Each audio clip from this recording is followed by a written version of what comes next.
Can you unravel the world's greatest mysteries? Can you explain the unexplained and find the pieces to the most puzzling cases? Or are you a ghostly, shadowy figure looking for advice on holiday destinations that aren't Surrey at all? It's not a ghostly, shadowy figure, Tiernan. Your eyes are playing a trick on you. Or are they?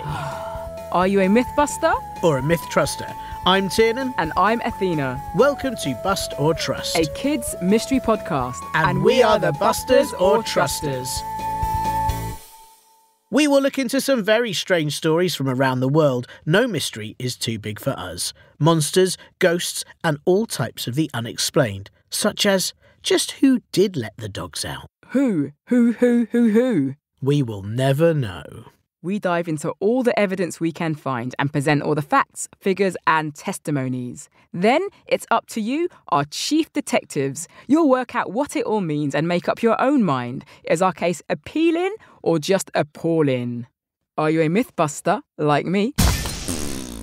Because things aren't always what they seem. Or are you a myth truster like me?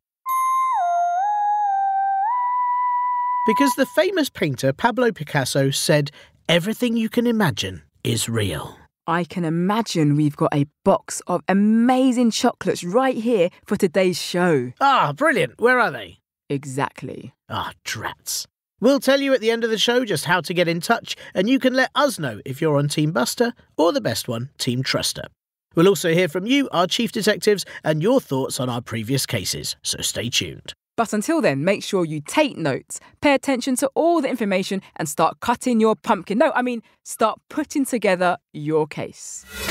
The case. Ouch! Oh, have you got a plaster, Tiernan? Yeah, I think so. What do you need it for? I've cut my finger on something sharp. Look. Oh no, I can't stand the sight of blood. Ugh. Here's the plaster and never show me that again. Thanks. Uh-oh, you might not do well with this case then. It's a grisly, gruesome one. Well, at least the chief detectives will only have to hear about it, not have their co-host waving a bleeding finger at them. That is true. And while this case is perfect for our spooky Halloween episode, I think it might only really upset you if you're a goat. Well, I don't think our chief detectives are that kind of kids, so they should be fine.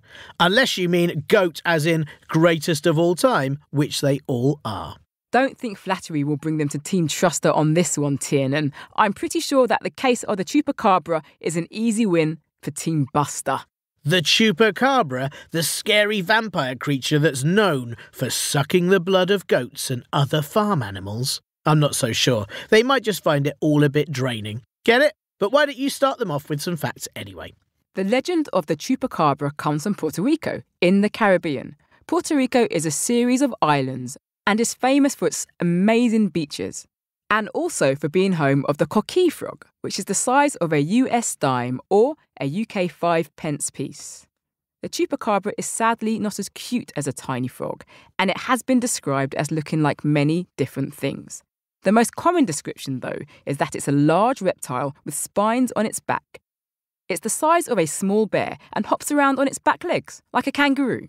It is said to attack and drink the blood of farm animals, with a particular taste for goats.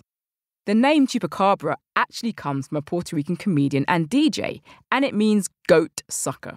Some people think it's an alien creature, some a strange experiment gone wrong, and one animal expert in South America is certain it's a vampire bat with superpowers. Thanks for that, Athena. So it's up to our chief detectives to work out if the Chupacabra exists or not. And where better to start than getting our teeth into the evidence. First piece of evidence. For our first piece of evidence, we're going to start with the attacks on farm animals that the Chupacabra has been blamed for. In February 1975, in a small Puerto Rican town called Mocha, newspapers reported that 15 cows, 3 goats, 2 geese and a pig had all been found dead. They'd been drained of blood, but there were no wounds apart from 2 small holes in their neck. At the time, locals said it was the vampire of Mocha. But when it happened again in March 1995, with the deaths of 8 sheep, people said it was this strange creature that came to be known as the Chupacabra. The sheep had 3 holes in their chest and were also drained of blood. Several months later, in August of that year, 150 animals were reportedly killed in the same way. I'm going to stop you there, Tiernan. You are correctly using the word reportedly, which means it was something people said. But that doesn't mean it was true. Many of the tales of these dead farm animals are just that, tales. Not only that, but there are explanations for some of them too. Firstly, in the area of Mocha at that time, there had also been reportings of very large, 6-foot-long Puerto Rican boas, which are a type of snake, so they also have fangs, and they are very deadly to livestock. OK, but those snakes are well known to devour their prey whole, which is, well, gross. I mean, chew your food, please. But they don't drain the blood from them. Which is why I was about to say there are also the reports from the Puerto Rican Department of Agriculture, where they examined 300 animals said to have been killed by the Chupacabra. They found absolutely none of them had been completely drained of blood, as the reports had claimed, meaning they could have died from illness or another predator entirely, but not necessarily a vampire alien lizard thingy. OK, but not completely drained of blood means that maybe the Chupacabra was just full up and knew when to stop. I respect that. And our next piece of evidence might help persuade the chief detectives that the Chupacabra is definitely real. Second piece of evidence. Piece of evidence number 2 are the accounts from eyewitnesses who saw the Chupacabra. One of these is Madeline Tolentino, who said that her and her mother saw the creature outside their home in Cano Banas, Puerto Rico, before it quickly disappeared around the corner. Madeline said it had dark eyes, walked on 2 legs with thin arms that had 3 fingers at the end. It had spines all down its back and no ears or nose, but 2 little air holes on the side of its head. She also, and I am sorry, Chief Detectives, said it didn't have a bottom. It didn't have a bum. Well, now I know this is ridiculous. Surely everything has a bum. Even worms have a bum. Hang on, which end of a worm is its bum? I don't know, but I know how to find out. But seriously, that's a lot of description for something Madeline only saw for a brief second. Most people wouldn't remember all those details of something that quickly disappeared. Writer and skeptic Benjamin Radford went to Puerto Rico to interview Madeline Tolentino. And he discovered that very shortly before she reported the sighting, she'd seen a scary science fiction film that was out at the time called Species. In that film, there is an alien monster that looks, that's right, exactly as the description she gave of the Chupacabra. But Madeline Tolentino wasn't the only person to see the Chupacabra. There were over 200 other reports of Chupacabra sightings in 1995 alone. And many years earlier, in 1975, just months after the animals were found dead for the first time, a man in Corozal said he came across a huge creature with a round head and a hairy tail that barked like a small dog. That is weird, but also a completely different description to what everyone else has seen. Either the Chupacabra goes through a lot of costume changes, or it's a lot of different animals people are mistaken for monsters.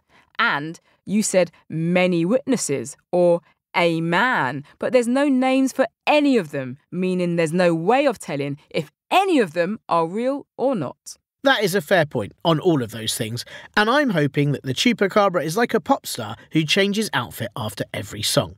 But piece of evidence number 3 is something a little bit more solid for you. Third piece of evidence. In 2007, a woman in Texas named Phyllis Canyon claimed to have found what she said were the remains of dead Chupacabras. Phyllis and her neighbours found 3 bodies outside her ranch in San Antonio, America. According to her description, it is one ugly creature. It has big ears, large fanged teeth, and greyish-blue, mostly hairless skin. I've seen a lot of nasty stuff. I've never seen anything like this. There is a picture of her holding up the head of one. It is not a pretty-looking pup. Oh, it's not, is it? But again, it doesn't look like anything anyone else described when they saw a Chupacabra either. A biologist at the University of Michigan studied these bodies and said they were definitely coyotes that had mange. Coyotes are animals very similar to wolves, and they live in North America. And mange is a type of skin disease that causes animals, including coyotes, to lose their fur, have a funny smell, and weaken them, meaning they'd probably prey on easy animals to catch, like goats. Coyotes also have 2 sharp canine teeth at the front of their mouth that look like, yes, fangs. Well, maybe the Chupacabra was just dressed up in a coyote with mange disease outfit that day. I don't get how you can be very unpicky about how you look, then really fussy about your food and only want to drink blood. They should be just as varied with their food too. Chupacabras are missing out on some great grub.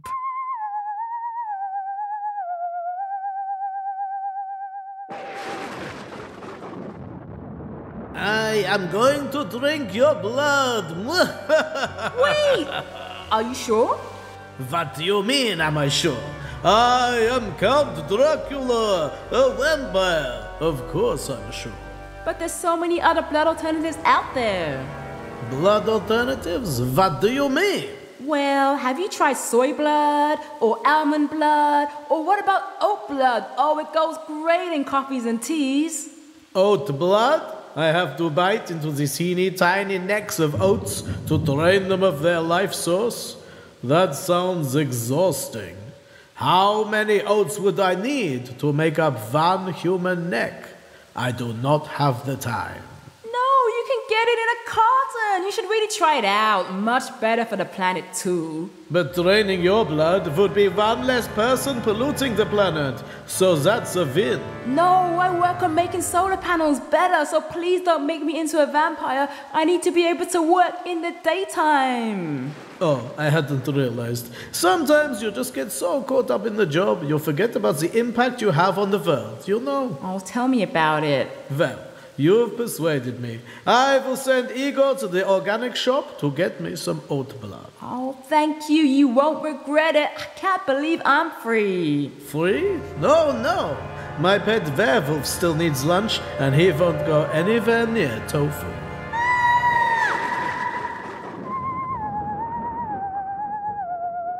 You see, maybe someone just needs to give Chupacabras the options. Save a goat, drink some oats. I think that's the catchphrase right there. Absolutely.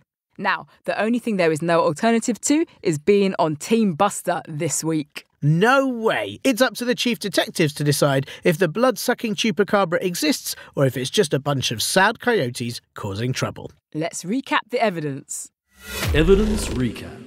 Our first piece of evidence is all the farm animals that were found, sorry listeners, but big yuck alert here, drained of blood in Puerto Rico that locals said were killed by the Chupacabra. Blech. Except experts found they weren't drained of blood, and in one instance, there were also reports of large snakes in the area that would have been dangerous to livestock like goats and cows. The second piece of evidence was the eyewitness report from Madeline Tolentino that described it as a strange creature that has spines on its back, thin arms and, no bum. But skeptic Benjamin Radford found that she just recently watched a science fiction film with an alien creature of exactly that description, so may have got confused. Our final piece of evidence were the dead bodies of Chupacabras found in Texas. But biologists at the University of Michigan said there were coyotes suffering from a certain type of skin disease called mange, which makes them lose fur and smell funny. And these Chupacabras looked nothing like the ones anyone else had said they'd seen. So now we're handing it over to you, Chief Detectives. What do you think? Are you a Chupacabra mythbuster? Or a Chupacabra myth truster? We want to hear from you and what you think, and most importantly, which side you're on. I mean, it's Team Truster through and through, though, isn't it? There is no way our clever chief detectives are believing in a costume-changing vampire dog. They're definitely on Team Buster. Send us your voice notes with an explanation of why you're a myth truster or a mythbuster when it comes to whether the Chupacabra is real or not. All you have to do is ask your grown-ups to help you email us your voice notes or thoughts to hello@bustortrust.com. Or you can drop us a message on the Spotify Q&A. Tell us your name, age, what you think all the evidence means, and please make sure your grown-ups give us permission to use your voice notes or emails in our next episode. If you send us a review on Apple or feedback on Spotify, we won't always be able to use your name and we won't always be able to use all the feedback. But we love hearing from you, and here are some thoughts from you lot, our chief detectives, on our previous cases. Masked Wolf had this to say about our Roswell episode. I am on Team Truster here because of the nurse seeing the aliens. Well, I mean, you have to trust nurses. But maybe he just needs to speak to another nurse who was there on the same evening. I'm going to find one. We'll do a special episode, Athena, when you find another one of the nurses from the 1947 Roswell UFO crash, and I'm very excited about it. Thanks, Masked Wolf, for being on Team Truster. Oh, brilliant. You listeners are the best listeners. Best chief detectives ever! And if you enjoyed the show, please follow us on Apple Podcasts, Spotify or Amazon Music, or wherever you listen to your podcasts for more great episodes. We love to hear what you think, so please do rate and review us on Apple Podcasts and Spotify, and drop us questions on the Spotify Q&A too. It helps more detectives find, bust or trust. We'll even read out some of your reviews on our show. Heads up, Chief Detectives! If you liked that spooky episode and you want more, you're in luck, as next week will be another spooky, chilling episode. Oh yeah, we're going to be chilling, just laying back, hanging out. No, we'll be working hard, trying to scare our Chief Detectives. Oh no. Thanks for listening. We'll see you next time for more Bust or Trust. Did you enjoy that vampire creature case, Athena? Nope, I thought it sucked. You are such a pain in the neck. Say that again and I'll wave my horrid finger plaster at you. Run away, run away!